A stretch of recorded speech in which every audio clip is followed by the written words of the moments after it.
আসো, এই যে আমি একটু হেয়ারটা আঁচড়াচ্ছি। কি করছো? চুল আঁচড়াচ্ছো?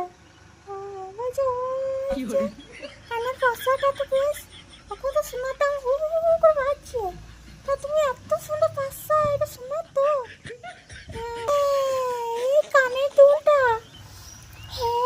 হ্যাঁ, সে তো বটে, অনেক দাম বেড়ে গেছে সোনার, তাই না?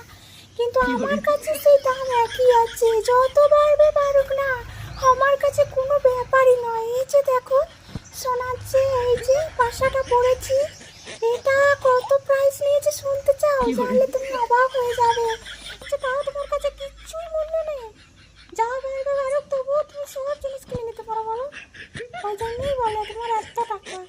কত দাম নিয়েছিল সোনার কানের দুল দুটো?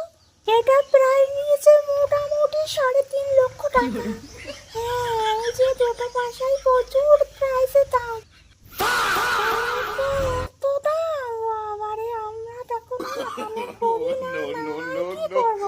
এই টাকা দিয়ে যাতে কেউ বুঝতে না পারে যে কানের নেই।